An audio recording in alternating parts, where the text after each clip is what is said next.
UC men's golf set to get things going in 2020 with the Colleton River Collegiate, here with head coach Doug Martin, and always a lot of excitement when you head into the spring season. You had a chance to kind of get things up and running during the fall. You've been working hard here during the off season, and then spring is when things really kick into gear.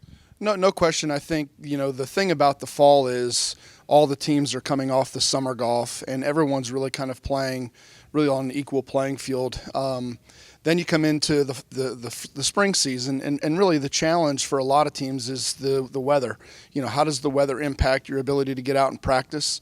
Fortunately, we've been able to get out and practice a bunch this spring so far, probably 7 to 8 times at home.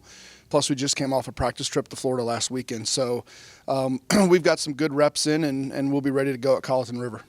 An interesting aspect of golf compared to a lot of other sports, the venues you choose obviously play a big difference in how you attack a certain event and what other teams you're going against. What are some highlights of the schedule you guys have coming up here in the spring? Well, I think one of the things we try to do with our schedule, first and foremost, is play a top 50, top 60 schedule in the country. And we play, I think over the course of this season, we'll have played 86 of the top 100 teams in the country.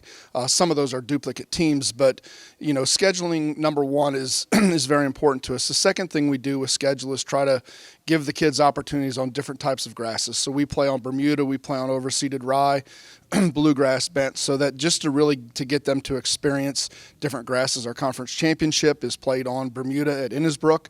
So really in the spring, most of our focus is on Bermuda in the spring.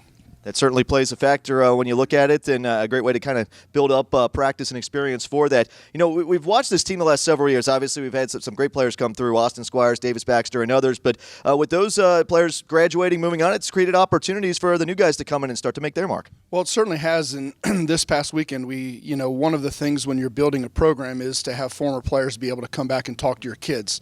So when we were down in Florida this past weekend, both Davis and Austin shared their early professional careers and what they've learned in the early stages of their professional golf. So that was obviously huge for them to be able to come back and share some information with the guys. I think that was very helpful.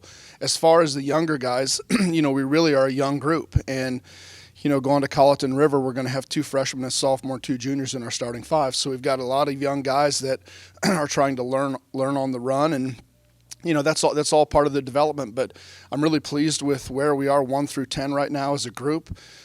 We did a lot of good things on our practice trip, and so I'm anxious to see what that turns into when it counts. There's no doubt experience oftentimes is the best teacher, and this team has put itself in position to build that up and continue to grow. Well, Coach, we appreciate your time. Looking forward to seeing what results you guys get and following you throughout the year. Yep, thanks, Matt. Appreciate the support. All right, that's head coach Doug Martin, Cincinnati men's golf, heading to the Colleton River Collegiate coming up this weekend.